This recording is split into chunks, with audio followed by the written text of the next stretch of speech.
Welcome everyone to our video where we talk about the Trail Life Connect Troop Event Creation overview and the recent update, October of 2021, the update that came out.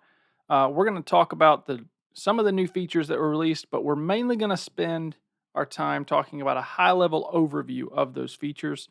In subsequent videos, we will go more in depth and go through a more detailed walkthrough of the different forms and different things that are available within that update. But what I want to do today is we're going to transition. We're going to look over just the high level of some of the new features that have been built into your troop calendar and the event creation side of the calendar. So let's go ahead and turn our attentions to the other screen and let's start walking through. All right. So, as you guys are probably familiar, if you've had any experience getting into your troop calendar and creating events, putting troop meetings on the calendar and things like that, you've seen a screen that looks very similar to this. If you haven't, I'll show you how to get here real quick. So, if you have calendar access within your troop, you would go to this calendar feature over on your left black sidebar. You would go down to where it says create event. If you don't see that, first talk to your administrator in Trail Life Connect and see if you have the right permissions. If you still don't see it after having the right permissions, submit a help ticket and we can help you work through that. All right, so if you have the permissions, you would click the create event button. We're going to add a new event to our troops calendar. So I've got some information pre-filled here so to save us on a little bit of time. But most of these fields are familiar, but we do have some new fields that we've added to this form here. So let's look at it.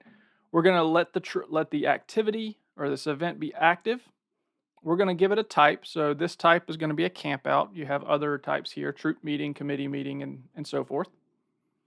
This is a new field here where we're asking, does this event have activities associated with it from the authorized activity list? So for this time at our campout, we're going to say yes. And this is a good habit that we want all of our troops to get into doing, is listing out those activities that are involved in every troop event, whether it's a weekend campout, an area campout, or even a troop meeting. Sometimes we'll do activities out back behind the church or in the woods behind the church or something like that, where we'll be actually doing something as a troop or a patrol. So we want to list those out for every activity. And the way we do that is you saw the activities selection button here pop up. You click in there and you hold your control button on your keyboard and you can select multiple events. So for our test event here, our camp out, we're going to do swimming. We're going to do flat water boating. So we're going to go out on the pond or the lake and we're going to go canoeing. We're going to scoop. Sorry about that. We're going to scroll down. We're also going to be camping because it is a camp out. We're going to be doing a fire. We're going to have woods tools going on. We're going to do a little bit of hiking. And then let's say just for good measure, we're also going to be doing some BB guns. Where did I see those? There they are. All right, so we've added our activities, several activities we're going to be doing over this weekend here. So we've added those in, leave them there for now. We'll go ahead and give our weekend a title. This is what would show on your calendar and would also give the title for all the participants as they get their emails inviting them to the event. So this is our awesome camping weekend on the river where we're going canoeing and swimming and camping and all kind of fun stuff. Give your event a description or purpose. This will help give your parents a little more information about what's happening on the event, what we're going to be doing, why we're doing it, and so forth. As you scroll down, these fields are all the same. Your time fields giving your date and your times for the events, the time zone, any venue. So if you're at another actual place like a campground or something like that, you can plug in that information.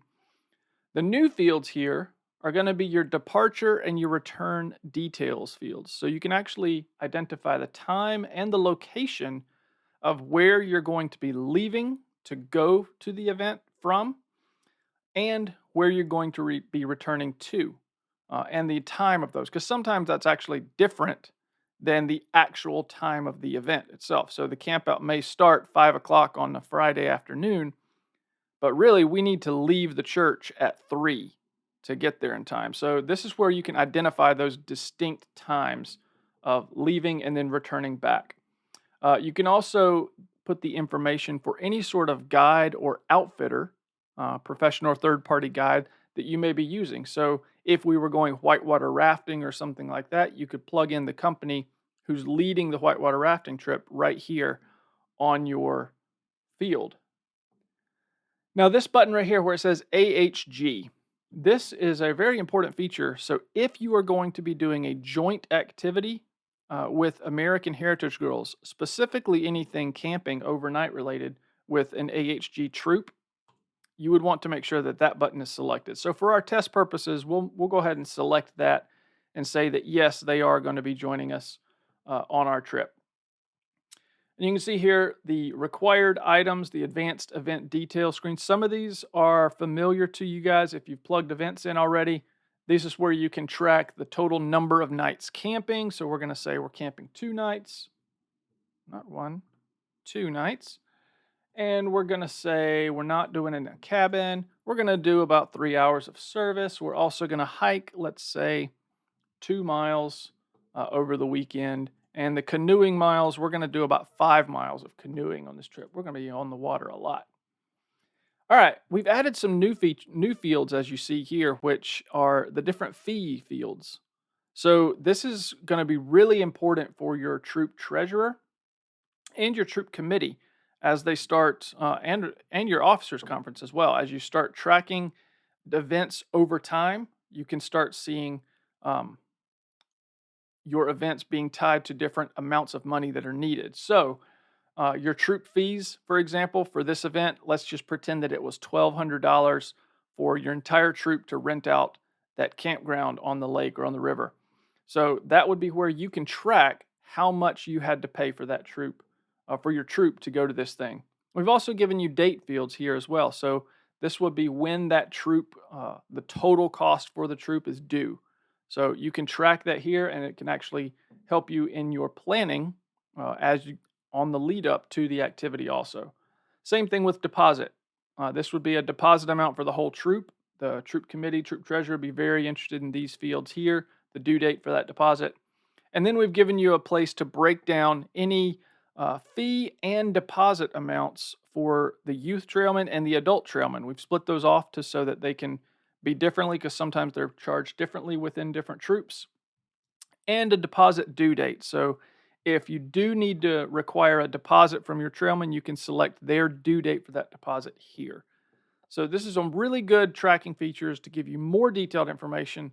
So all of that stuff can be put here within your troop calendar in Trail Life Connect. All right, so next would be who is going to be invited to this event. So you can see we've got a couple different options here. We've got the roles where you can actually look at your list and you can select a role within your Trail Life Connect records who would be invited. So if you can see, I've already pre-filled several of these. These would be leadership roles like your advancement chair, your advisor, the chaplain, and different people there. Trail guides, for example. So some of the adult leaders that we're inviting to come on this camp out with us. Now there's this new feature here that says specific levels or patrols. So you can see I've actually invited the entire navigator's level. So that would be all of the boys that are in the navigators that are labeled in Trail Life Connect as a navigator. They would be invited. And you can see I've also put in here the Navigator Patrol and Adventurers Patrol. For our test troop here, this is just the name of the patrol. But if you have your patrols in Trail Life Connect labeled differently, let's say one is the Badger Patrol for navigators and one is the Screaming Eagles Patrol for your adventurers or something like that, you can actually pull individual patrols by their patrol group or their patrol name and invite those specific patrols by using the patrol feature. And you can also see our test troop here has labeled a couple adults in a patrol called the committee, which is really just inviting the whole committee at once. So those are the levels, are the national levels of the program, and then the patrols are your Trail Life Connect specific patrols that you have identified. You can invite those people as well. And we've also added a new feature to where we can include the adults in a household. So let's say these navigators here, we invite those navigators, but we also want to include their parents and let their parents come. You can make sure that that button is selected so that their parents get the invite also. And then beyond that, you can still have the option to invite specific troop members that may not be in a patrol or may not be tied to a particular program level, but maybe let's say an unregistered dad or a registered dad, or just another assistant working with with the troop. You can invite them specifically here. All right. You can see we have the iCal feed button still here, like on our normal troop events. This just makes your troop event show up on publicly facing calendars. And then the last feature to the event creation update here is this enable RSVPs. This is going to be an important feature because it will allow your participants to start clicking in and logging in by themselves and replying and RSVPing to the event, which will update your troop roster and all of that automatically behind the scenes for you. And we'll get into more details when we start walking through the forums. But that is what happens with that. So I'm going to go ahead and enable that for our test. And you can actually select a due date. You want them all to RSVP, let's say by tomorrow, by the 12th at, let's say, 5 o'clock in the afternoon. And we're not going to allow them to bring any guests. It's just going to be for our troop. Now, the last piece over here is if you do enable RSVPs, you can identify what troop leader you want to receive or you want to identify as receiving notifications when people do RSVP. So definitely select the right person there. By default, it's going to select you as whoever is creating this event. So I'm going to leave it on me for now, but we're going to go ahead and create this event. So we're creating it. It's doing it behind the scenes here. It's putting it on the calendar. But that's going to be all that I'm going to talk about in this particular video. And what we're going to do is we're going to have some subsequent videos coming up pretty soon where we talk about all the different features that we've built in behind the scenes that work behind the scenes to get your events and all of your information into Trail Life Connect for those events. And then how that integrates with the health and safety guide, how that integrates with your activity guide, and all of that. So pay attention for the next video. Hopefully it'll be coming out real soon, and you can find the information there. All right. Look forward to seeing you guys, and we'll talk to you later.